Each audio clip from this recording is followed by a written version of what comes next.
To the Boxing Source Midweek Report, where we tackle the latest topics in the sport of boxing here up to this point every single Wednesday. Time to start the show. Yo, what's good, everybody? What's happening, y'all? It's the Boxing Source Midweek Report, and I got my special guest with me here, hailing from Philadelphia, PA, competing around the welterweight division, and has a record of 6-0 with all 6 wins by way of knockout. Recently had the highlight reel of a knockout last Friday on OTX. That's right. It's Moobanga himself, Tyreem Haywood. What's happening, man? So what's up, my guy? Everything good? Yeah, man. Everything good, man. Everything good. You know what I'm saying, man? I mentioned you had that body shot there within a few seconds of the first round in your fight on last Friday and put your opponent, Frank Brown, down to the canvas, man. It was a perfect setup to, connect to the body. He didn't really expect that, man. Explain that moment there, getting that first round knockout. I mean, it was like he was a vet, so I went in the fight saying I was gonna take my time. I wasn't gonna headhunt. I mean, because most fighters, young fighters nowadays, headhunt. They work when they look for the headshots all the time. Mm-hmm. But in camp, we kind of like old school. We work on body shots. We work on this basically picking our shots. So we went in there, seen he was overshooting all his shots, and then he threw the right hand, and I just seen it. Pulled back with his hands down. I just seen it. I just threw it. It was there. Yeah, I mean, because you just pretty much like had it, and then you threw the right, and then he just had the hands up, and then you just threw the left right under there, just boom, just hit him right in the center of the solar plexus, man, and put him down. And that was, like I said, highlight reel knockout, first round knockout. And they showed the thing there with the punch stats right after the fight, and it said you threw 4 punches and landed 2.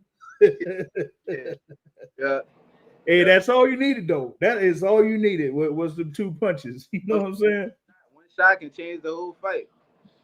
Yeah, man. And that was like, oh my goodness. Like I said, to do that, and it was what 2,300 too. So it was like, man, you got that joint. And with it being the first round on OTX, as they say, first round money round. So hey, knockout, hey, you get that bonus. You feel me? Facts. Yeah, man. So that was a good thing there to get that first round knockout. But that's the thing about it, though, right? 6-0, 6 KOs, and all of them basically were in the first round, right? And I go back to January when you had your fight at 2,300 in January, right? And you getting the start of the bout and everything like that. And I'm about to get to my post and everything like that. And before I get to my post, it's like, you already knocked them clean out. I was like, God damn. Yeah. Oh, man. Yeah, man. The crowd went crazy and all that type of stuff, man. And I was like, damn, boy. I was like, he ain't playing no games out here. Appreciate you, my guy. Yeah, because, you had, like, all the, the crowd there, not just, for this recent fight on Friday, but, out there at 2,300 earlier this year. So, had like your whole crew out there to support. Like, how is it to have that support team there with you at Philly? It's a blessing. Not most fighters have a good back and a big back in that. My whole family come out, my friends, even just regular fans from around the city. They come out and watch me fight. Not even just me. I mean, other young prospects and all that. It's just a blessing, man. I'm just blessed. So. Yeah. Now, the thing is, as I was saying there with the first round knockouts, man. Is it the power or the speed that I guess overwhelms your opponents out there? Yeah, it's the skills. Skills pay the bills. You know what I mean? It ain't just power. I mean, you got to set up a punch to throw the power shot. You know what I mean? Yeah, for sure. Yeah, no doubt. And you already had like 3 fights this year. Like I said, January had like one before last weekend, and then this on OTX, man. So it looks like you trying to be really busy this year, 2025. Keeping the ball rolling for sure, man. My manager, Brian Cohen, for Split Team Management, we all gonna keep the ball rolling. Different cars, not just in Philly. I mean, expand. You're gonna expand. Everybody already know me in Philly already, so why not just expand my name in other places like New York, Cali, and stuff like that. I mean, but we try at least get in there 3-4 more times this year. Yeah, gotcha. That's what it is. It's about staying active, staying busy, getting as many fights as possible out there. If there's like an open date and they got something, man, yeah, I'm with it. I'm on. Let me in. Let me on. You feel me? Yeah. Yeah. That's the thing about it, man. And of course, you're coming up there in the amateurs. It was mentioned that you had about over 100 fights, like 112 amateur fights there before turning pro. Like, what was your experience there, like early in the amateurs? I mean, the amateurs was fun back then when we was younger. I mean, I'm young now, but when we was younger, my dad used to have us fight like every weekend, every Saturday. We used to fight every Saturday. We used to go down DC, Baltimore, Ohio. We used to fight every tournament. It was just I had a lot of I done fought everybody in the city, like fighters like Johnny, little Johnny, Juan Rivera. I fought a lot of people. Fought a lot of people in the amateurs. It was just a good experience, all great experience. I mean, Yeah, for sure, man. That's the thing is like getting all of those fights, weekend after weekend after weekend. That prepares you for you being in the pros. Now, of course, you've been on there with recent interviews with a few folks. Like my guy, Mr. GHB. You've been on the card with Mr. GHB here in your last joint. But I went, back in the archives and in the crates, and I saw like an interview that you had with the Pope of Pugilism back in 2018. You know what I'm saying? yeah. and like there you was doing boxing, you was doing football, you was doing a whole bunch of sports, man. Like go back to all that to have all of the, do all of those sports and you'll end up doing boxing. I mean, back then I was a little bad kid. I was always doing something. So my dad kept me active. I played football. I love football. That was like my first love. Then I would go from I would go from training in the gym in my gym. My dad used to train me in my gym from 3 to 6, and then I go straight to football practice from 6 to 8 every day. So it'd be like he kept me off the streets and he kept me sane. I mean, it was just fun. I mean, back then it was fun. I played every sport. This is Where it said like you played running back, man. You was out there in the trenches. yeah. You were hitting them gaps and all that type of stuff, man. You didn't even care about the linebackers. You feel me? Sure. Yeah, man. Yeah. So now you do most of your training there in Philly or close to it, like over by Jersey or something. Yeah, I be in Jersey now. Like my gym, our gym is my grandpa. There's at Shepherd Recreation Center in 57th Harrison in West Philly. So it's my grandpa gym. It's like a monument basically in the hood. Everybody know what that gym is. Everybody done been there. My pop Mitchell Island Senior. I mean, but it's getting redone right now. So we over at Split T Gym in Pottsville, New Jersey. We over there right now. Okay. Okay, that's what's up. That's what's up, man. Like another thing there with Split T and all that, they have like a number of fighters, that they work with too. So like you part of that large team over there, Split T Boxing there with Brian Cohen. So how was that experience with him? I mean, it's a great experience, man. Brian, we got a great connection, Brian. We got a great connection. We talk almost every day. We talk almost every day. But as far as the fighters, I mean, it's just a good thing to be like signed to the same thing as a lot of other top prospects or top fighters and all that. I mean, I just always want to be around them and learn from them. You feel me? So Mm-hmm. it's a great job. Yeah. Now you said coming up there, from your young kid having playing all the sports and everything like that, and that type of thing. But starting your professional career here, like I said, 6 fights, 6 KOs. What would you say is the biggest distraction you've had here so far in your young career? Distraction. Distraction. I'm not easily distracted. So Okay. it's like me, I can cut off a lot of stuff. I can cut off stuff easily. I mean, I got a different type of mindset than normal teenagers, 19-year-olds. I mean, I don't get distracted easily. So I really ain't had no distractions for real, for real. We keeping it a beam. I ain't really had no distractions. I mean, being in Philly as a distraction is on its own, but that's why I'm in Jersey now and the split T camp house and all that. There's no distraction at Mhm. all. I'm always locked in. I'm always in the gym, 24/7, training 3 times a day, strength and conditioning, Monday to Sunday. I mean, so there's no distractions. I'm just always locked in. Yeah, you just pretty much have your set schedule and everything, and just follow that schedule, and you just be good to go. So that's the key thing there, because as it is here, just starting out and trying to be as active as possible. Right. You can have like that phone call, like saying like, hey, you could get ready in like 3 weeks or 4 weeks, Yeah. but you're there in the gym every day, so it's like, yeah, hey, we got it. If you got the opponent, hey, I'm there, I'm ready. Right. Yeah. We always ready. We always locked in. I mean, one thing about me, I stay in the gym. I don't fight and then stay away from the gym for 2 weeks and 5 days and all that. There's no reason to. I'm young, so Yeah. stay in the gym. You know. Yeah, for sure. Now, of course, there you're doing your thing here so far in the welterweight division, and that's like, as they say, the glamour division at this point, right? Mhm. Now, who do you see that could be around your weight class that you could see yourself fighting in the future? If anybody, it could be distant future or whatever. I mean, I can see everybody that's in 147 right now could be all the young prospects. I mean, we could share the ring sometime in the future. It's going to happen. It's boxing. It's a business. God handle business. At the end of the day, we both getting paid. We both make history, so it's going to happen. But with all these young fighters, I mean, but I don't know. I mean, Yeah, I fight anybody. It ain't no matter. it don't matter. I'm a prize fighter at the end of the day, man. I'm just fighting for that prize. I mean, hey, if it's the right price, hey, I'm fighting anybody. You feel me? Right. Yeah, it's pretty much what it comes down to. All right, I got this one right here for you. Okay, come up with your top 5 fighters in the game today. Today or all time? Today. Today, top 5. We got Terrence Crawford, one. Terrence Crawford. We got Jerron Ennis Boots. Him also because he's from Philly. Who else? We got Gervonta Davis, of course. Okay. Who else? I would say Danny Garcia, but he's not fighting no more. So I don't know. For who we got as for Canelo for Okay. Canelo at 4.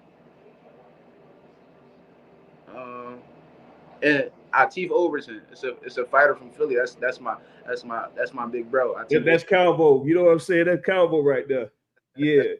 there. He keep me under his wing. I mean, Yeah, for sure, man. He's definitely doing this thing here too in the boxing game, man. As you said there, you named a couple of fighters there in Philly, and of course, they have the history in boxing there with a lot of notable fighters there. If there was a fighter that you model yourself after, who would it be? after probably James Tony.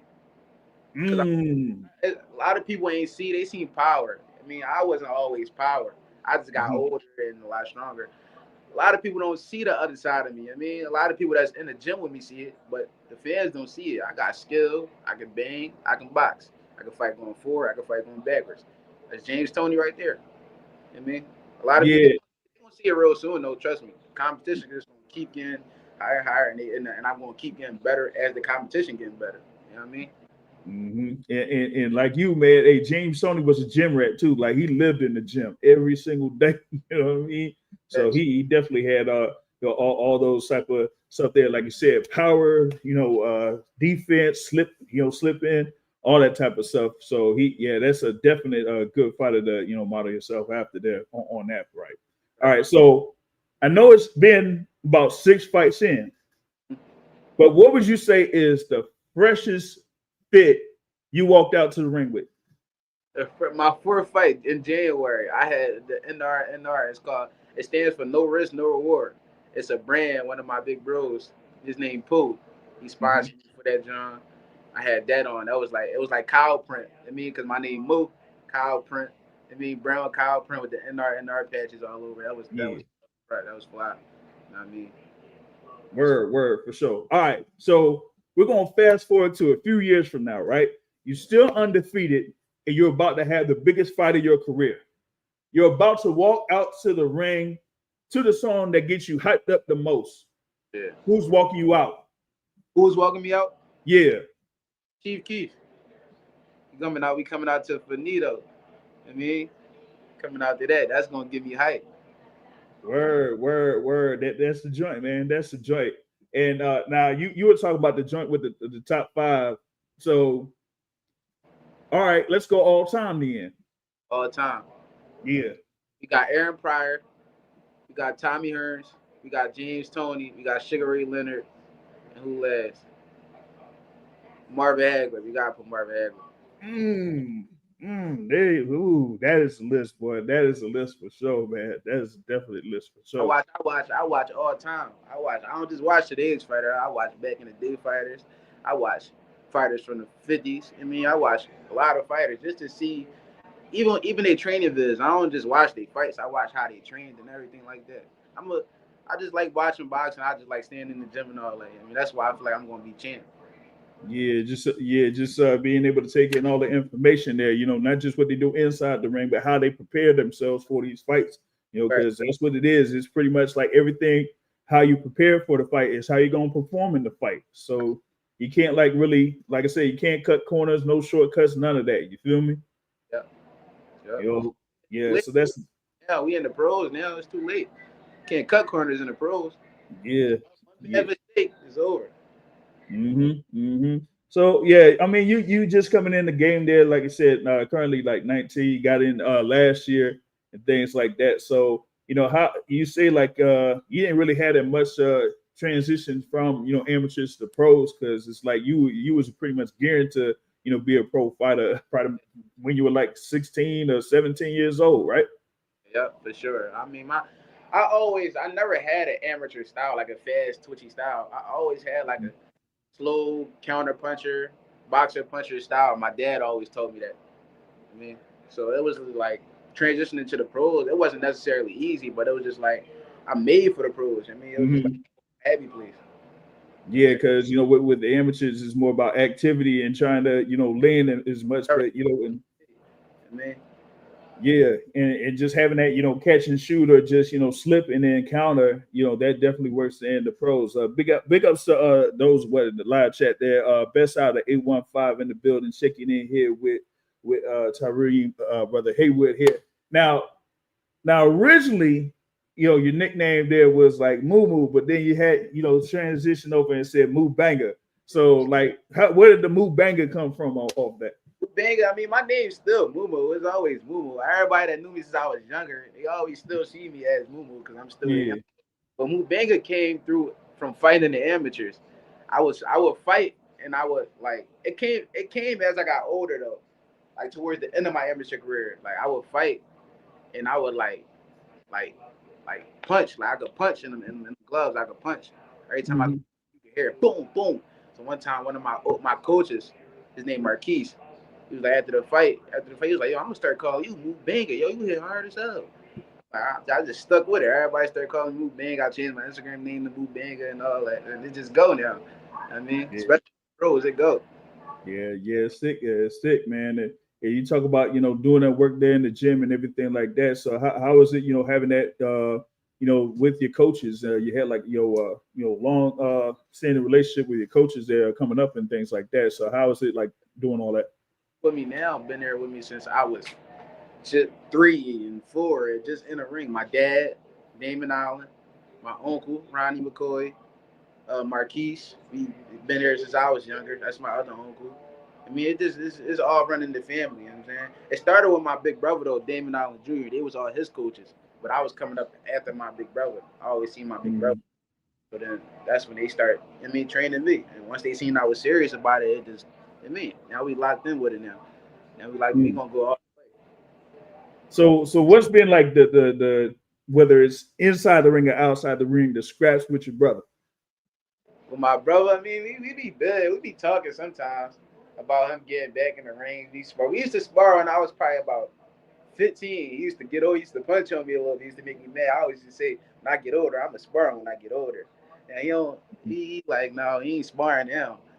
But yeah, that's big bro right there. I mean, I always look forward to him schooling me again in the ring one more time, at least one more time. But no, he might get back in the ring. He be helping me out with my career though. Like if I get a contract or something like that, he'll help me look over.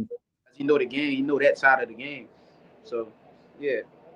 Yeah, back in the days when he was getting you like, man, fuck, I mean, goddamn, man, you always get me. You know what I'm saying? So yeah, you want to get that get back. You always want to get that get back.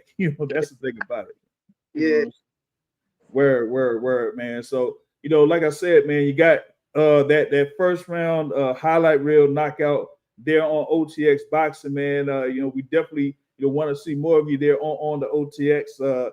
Get more of these first round knockouts. It's like you're starting to streak there, these first round knockouts and everything like that. You know what I'm saying? So that I think that's kind of like where like you said, you kind of carry that Moobanga nickname there, because it's like, hey, every time you in the ring, man, it's like first round knockout. You feel me? Yeah. And then like the last joint, the one before that, I think he was on there with as I mentioned, Mr. GHB Greg Hackett, man. So you was like out there, with another one of the Philly guys up there, having the fights out there at 2,300, man. So how is it to be around him as well? That was a good joint. I mean, Greg, he got a big personality. We was in the locker room. He was big. I mean, he just brightened up everybody's day. I mean, he made everybody have fun. And then fighting on the crowd with him, he was entertaining. It just turned all of us up. It turned me up for sure. So that's Big Bro right there. That was a good experience. I mean, Yeah, man. Of course, he does his thing. Whether it's through training, fighting, or whatever, man. So yeah, he's definitely one of those guys that'll hype people up. Whenever he's around and stuff like that. So that's a good thing to be around. So for me, I'm definitely looking forward to what's coming up here. For you, because hey, like I said, you just coming off a few days of having the first round knockout. So it's like, man, I can get right back in the ring. You know what I'm saying? You was like in the ring last month there, and then you get back in again. yeah, yep. Right, get right back in there. Yeah, for sure, man, for sure. So, I want to see if like anybody, if there's like anything that you have that maybe people don't know about you, what would it be? Um, if people don't know about me, Mm-hmm. what don't people know about me? I don't know. Well, I got a big personality. I mean, people see that though already. Like I got a big personality. So, I don't never walk around with a frown, no matter what I'm going through. I'm always hyper. I'm always big. I make my peers laugh. Everybody around me. mm-hmm. But yeah, that's probably it. That's probably it. Word. There's like a go-to like say video game on PS5 or Xbox or whatever it is. What would you be playing? 2K. I'll be playing 2K right now. Okay. I'll be on 2K for 7. 2K or Mad or Fight Night. Yeah, the old Fight Night too. Oh, the old Fight Night joint. Oh yeah.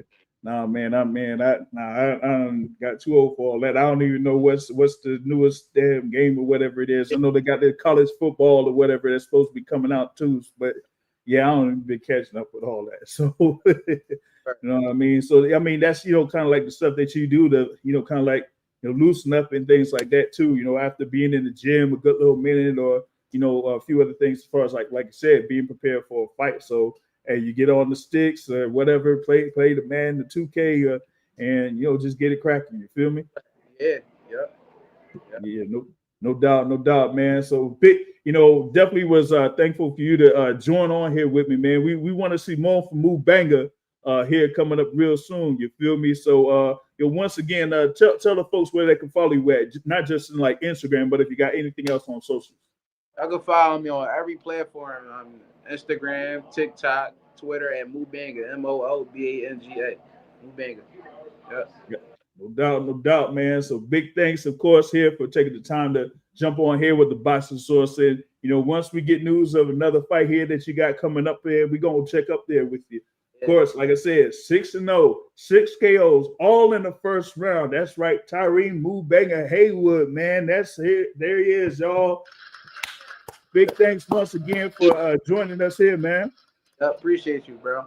Yeah, no doubt, man. No doubt. We'll check with you later, man. Okay, peace. For sure. So yeah, man, that is Tyreem Moobanga Haywood. If you haven't seen it already, you can see the highlight reel knockout. It is on OTX Boxing on YouTube. You know what I'm saying? So you'll be able to see it, man. I mean, like I said, he threw 4 punches and he landed 2 of them. And you saw what happened in the second one. So, I mean, there it is. You know what I'm saying? So you'll be able to see more there from Tyreem Haywood here coming up. Like I said, he's currently competed there at the 147-pound around the welterweight division right now. As he said there with split team management. So we're going to see more here from Tyreem later on this year. Like I said, 3 fights already this year. So you're probably going to see him again probably about a couple more times. I would say if I'm like checking maybe I would say like in October, maybe we might see him in October or something like that. So we're gonna see how that works out there. So once we get any information on that, we'll be sure to let y'all know here on the Boxing Source. But definitely thankful for him to join in on that. So we getting back at it here with the midweek report. Because we had like a number of news things that kind of went down here over the course of the past couple of days. We have a fight that's coming up here in what I would say 12 hours from now over in Japan. Of course, you got the WBO welterweight championship on the line, right? as you're going to have Brian Norman Jr. defending that title against Jin Sasaki. So you're going to have undefeated Brian Norman Jr. there with his second defense of that WBO welterweight title. Of course, he had that first defense there against Derek Cuevas in March. Got a TKO victory on that one. They're now going up against Jin Sasaki. Here, he's coming in with a record of 27 wins, no losses, but 21 wins by way of knockout. And he has a reach of 72, while Jin Sasaki is there at 19-1-1, right, with 17 wins by way of knockout. There with the reach of 69.5 there. So you're going to have Brian Norman Jr. there with the longer reach. But, my thing about it is that, we've seen Brian Norman Jr. in a number of these fights here that's been under top rank. Of course, he had a fight against Quentin Randall in 2023. There he was able to score a unanimous decision on that fight. And then in the Janos and Boca Chica fight, that ended up being a no contest because of a head clash that caused cuts seriously there for both of those guys. So that didn't even really go through, like 3 rounds. But it was mainly the fight that Brian Norman had against Giovanni Santillan, where he ended up beating up Santillan in those last few rounds. And then in round 10, just ended up knocking him clean out there in that 10th round to become the interim champion there with the WBO. And then he was elevated to full WBO champion later in the year. And, he was dealing with, injuries there. So the fight against Cuevas was originally scheduled for November of last year, but ended up getting pushed to March of this year. And so now he has his second bout here against Jin Sasaki. And for Sasaki, he has that one loss, and that one loss is to Andy Hiraoka in 2021. And he got beat up in that fight.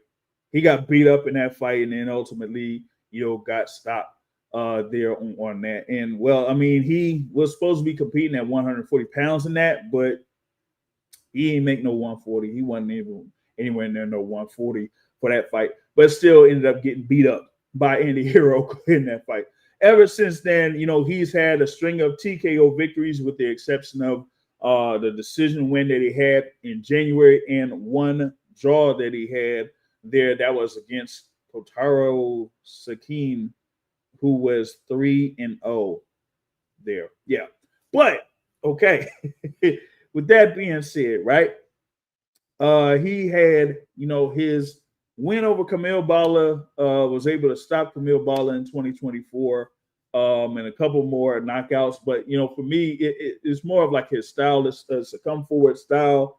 He looks like he's trying to, have his hands up and get through a couple of punches in order to land his shots. And with him having the reach disadvantage, as they would say, he would have to do that in order to really score some good shots here against Brian Norman Jr. He would have to be able to get to the inside. But the thing about it is, he doesn't really move his head like that, or at least not too much from what I've been seeing. He just has a high guard.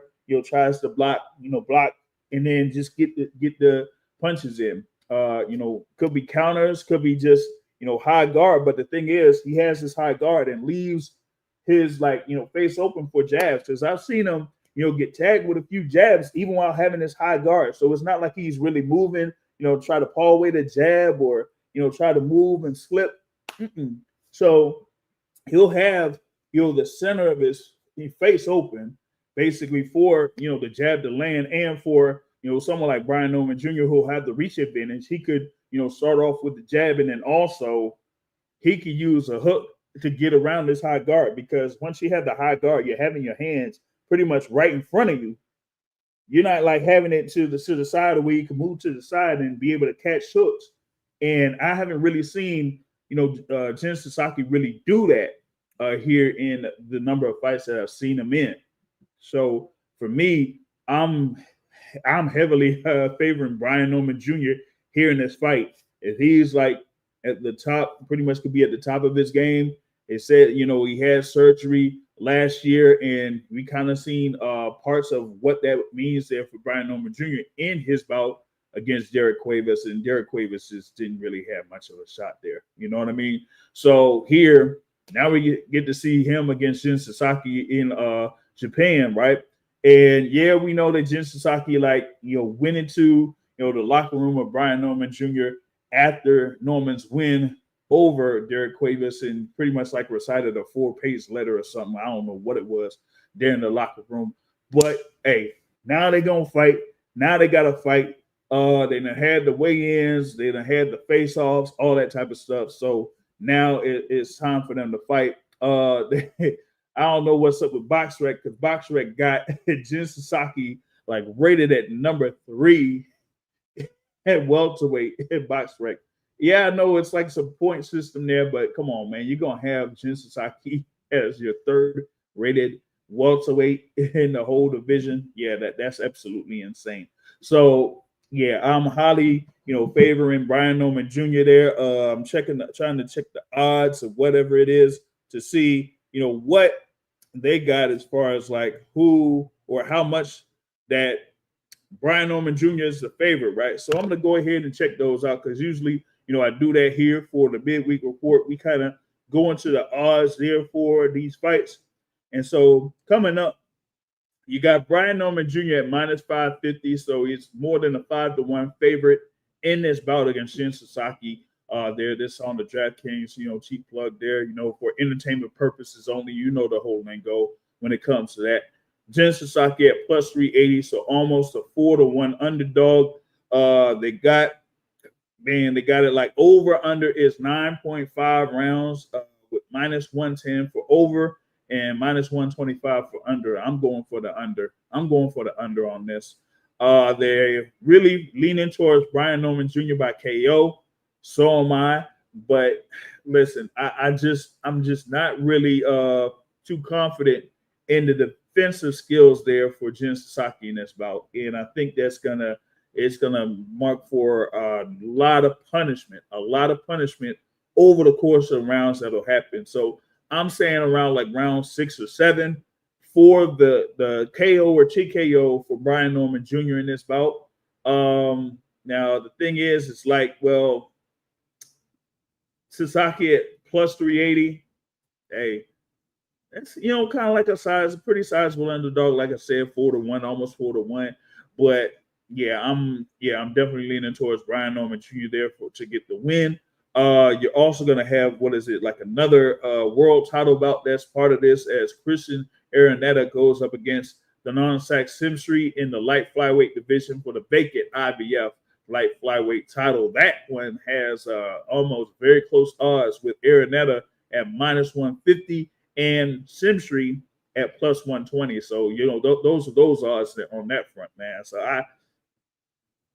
that's really close there, man. That's almost a toss-up. There, with Araneta there at 25-2 and Simsri there at 38-1.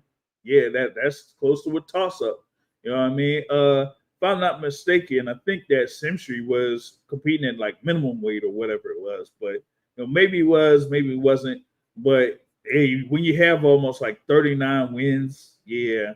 But he's kind of been over in Thailand, just building up his record in Thailand. You know how they do in Thailand, man.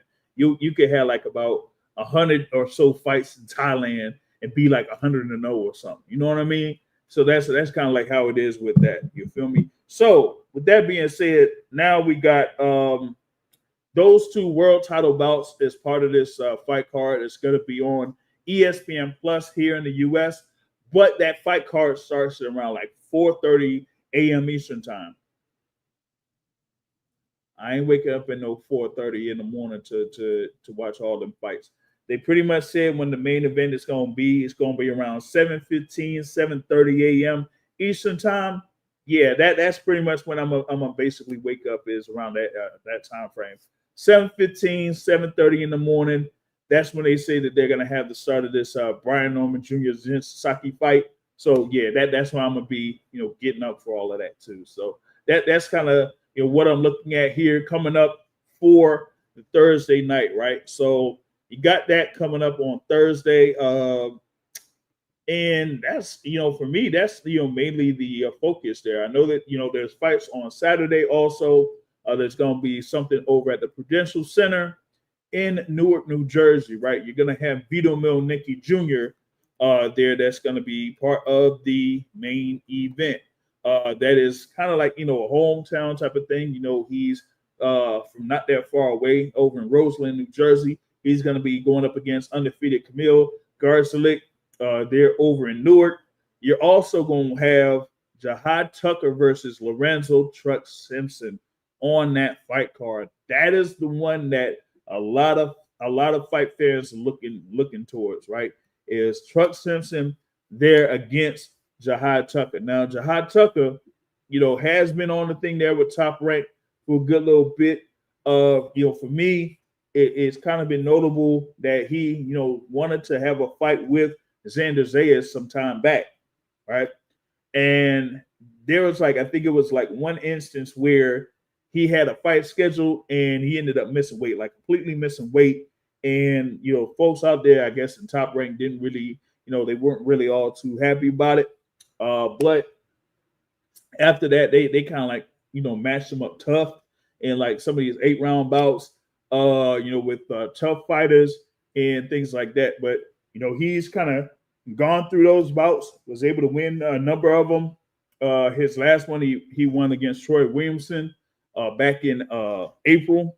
And now here going up against Lorenzo Truck Simpson, who only has those 2 losses, one to Vladimir Hernandez and then a split decision to Reiko Santana on an overtime or OTX fight card. You know what I mean? So in that one, that ended up being a draw after 8 rounds. Then you had the overtime round.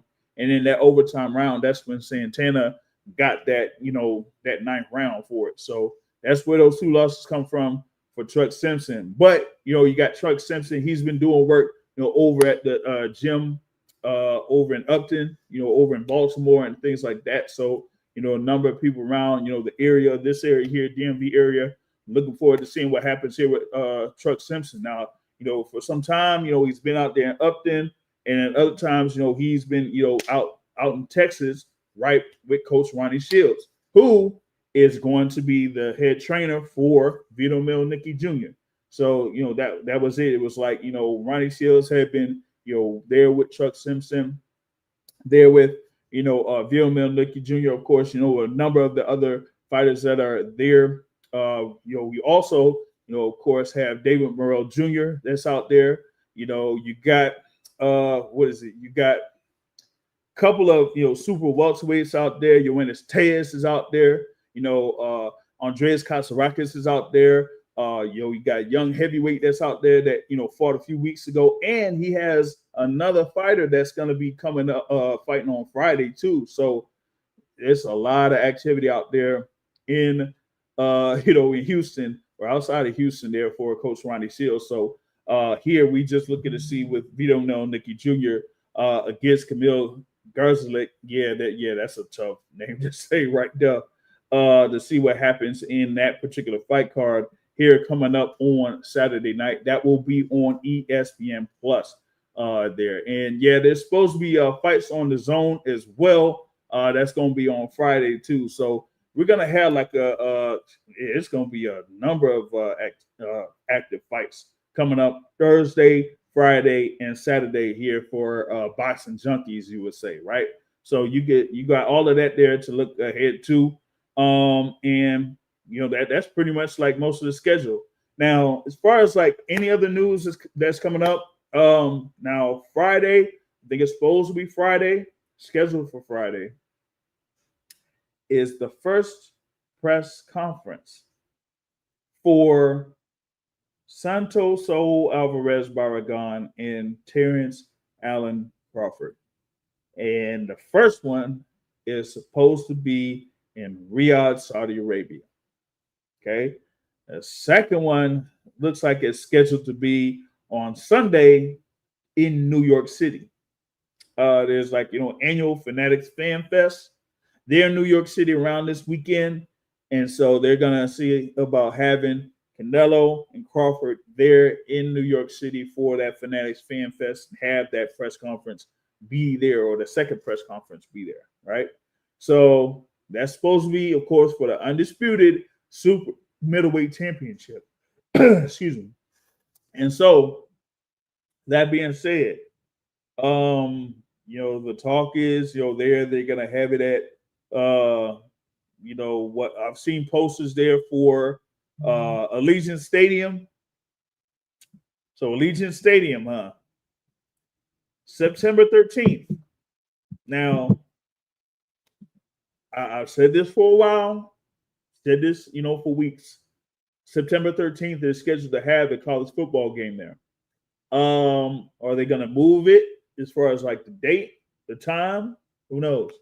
But really, they're really trying to push to have this fight card to be on September 13th at Allegiant Stadium. Now, I've heard multiple things about it being in the day, or conflicting with UFC and all that type of stuff.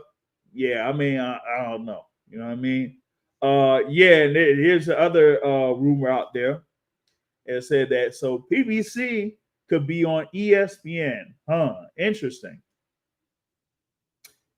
I haven't necessarily followed up on that, but all I know is I'll contact one person. That's pretty much the person that I keep in touch with in reference to one particular side of this rumor or whatnot, and see if they got any info on it. But if they're able to be on ESPN, that could really change things a lot when it comes to dates and things like that. I think that they still could have what they have on Amazon Prime, but have also, things for ESPN, right? Because my thing is for boxing is having dates. That's it. That's all. As long as you have the dates available that'll be on these, networks, then you could, organize and have the fight set up and put together and have a fight card for like a lot of these, dates that could be out there. Particularly for, like, say, for example, the ESPN. Because, over the past year plus, you have PBC that'll be on Amazon Prime. And, well, we saw what happened there in the previous year. You mainly just had, those pay-per-view events. There is only like, one fight card that wasn't on Amazon Prime pay-per-view. So now, going into this year, you've had a couple of pay-per-view events. You got one coming up here on July 19th, but also you did have something with the Amazon Prime Video, a few weeks ago, right? So my thing is, if they got something in the works with ESPN, that would be a great thing for the sport of boxing to at least have, more dates available for people to watch boxing on at least what they would say, like I don't know what to call it, like a base network, so to speak, right? Yeah, you do have ESPN Plus that's like, on demand and that type of thing. But if you could also have ESPN and have events on ESPN, then you could say, you know what? Now you could have a number of these fighters or notable fighters that could potentially be involved there with ESPN and whatnot. So that's the thing there that, I'm looking at if they're going to follow up on that front, right? Now, the other thing too is there was another rumor that was put out on the boxing Twitters this morning.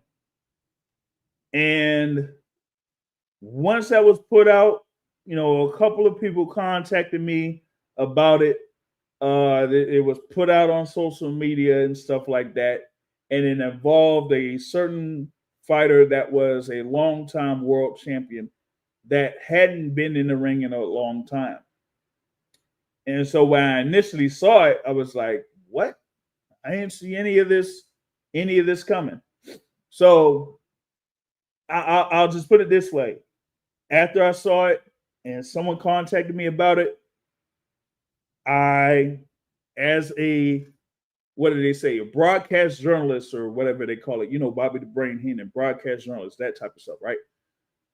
Try to follow up on that story. And I followed up with the one person that is involved in that. And they said, who in the hell is the person they're saying that they rumor that I'm going to be going up against? I have no idea who the hell this person is. So when it comes to that thing that was posted out this morning, I think it was by Mo Boxing, No Problem, or something like that. Yeah, that opponent, he has no idea who it is. But I'll just say this. The demand that was out there for him, he's been listening. He has been listening. And there could be something to it. There could be something to it. As far as like who they put out there, no. As far as like that date, yeah. But I'm gonna just say anything's possible. Okay. So y'all check out, that thing there with Mobox, No Problem. I'll just say is anything's possible. That's what Kevin Garnett said, right? Anything's possible. I'll just say that anything's possible. All right. So here's that. So why I pretty much wanted to get that out there because the thing is with a lot of this stuff with boxing media and things like that, like anything could be thrown out there, and depending on where it comes from or who it comes from, it could spread like wildfire. And a lot of these people don't really do the effort to try to confirm something before they share it. So I'll just say that as of right now, no, not with what could be potentially happening on July 19th. At least right now, no.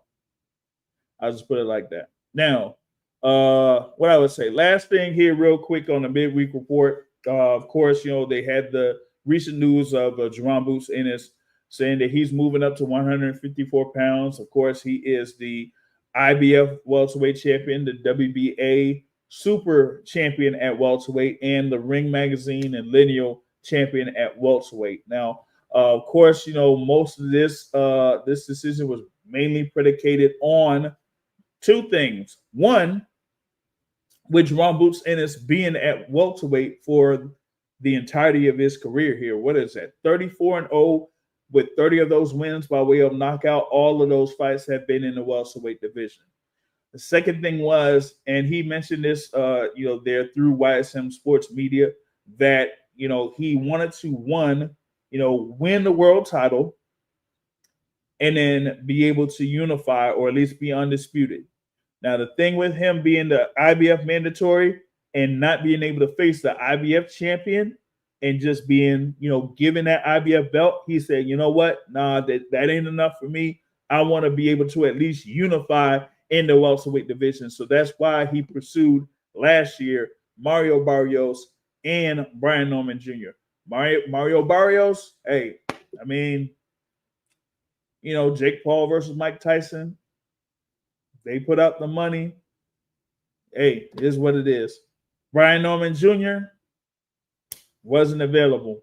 We know about the whole thing as far as like the offers and all that stuff, but as it was for November, wasn't available. It wasn't available. And yes, that's out there. Brian Norman Sr. is pretty much like explain that and how that kind of like came about. So after Boots Ennis had those two fights last year, going into this year, he wanted to have a world title fight this year, and he couldn't have anything else but that. So that's what he aimed for, and he went for it. Hey, Mario Barrios wasn't available again.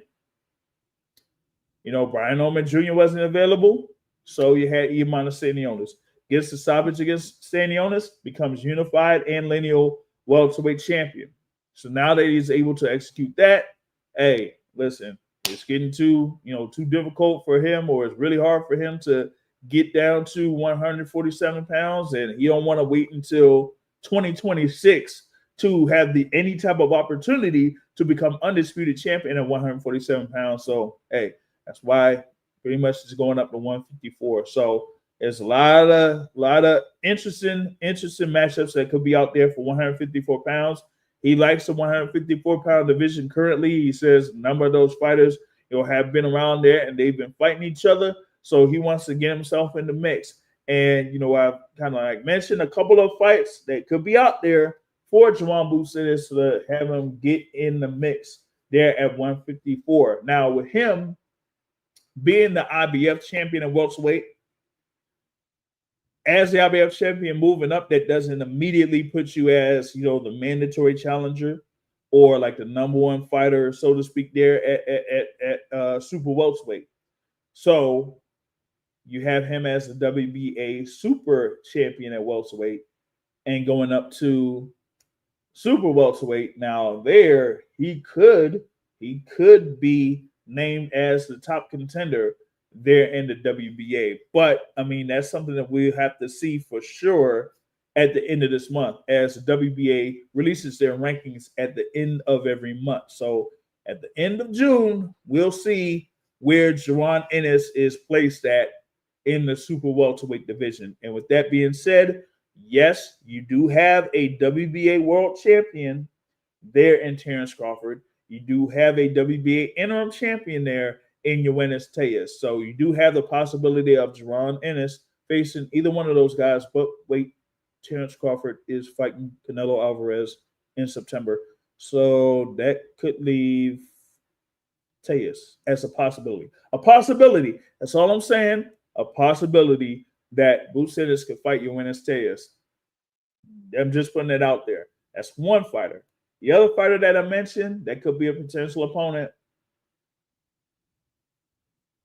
Jesus Ramos Jr. A guy that, had been coming up in the ranks there in 154, had an undefeated record up until 2023, September 2023, where he lost by decision to Erickson Lubin. So, but he's been, winning ever since. He's been having, good performances since then. And he could be another potential opponent there for Bucenis, as you do have Jesus Ramos ranked fairly high in the WBA rankings currently. So those are two names to look out for there for Bucenis at 154 pounds. So for his first bout at 154. And yes, you do have that whole situation there with him and Matchroom Boxing. You have to be able to see what goes on with that because, yes, he's had two fights last year, and then the world title fight against Iman Stanionis. So you have the David Avedisian, Karen Chikazian, Iman Stanionis. That's 3 fights. Does he have another fight on the deal? Possibly.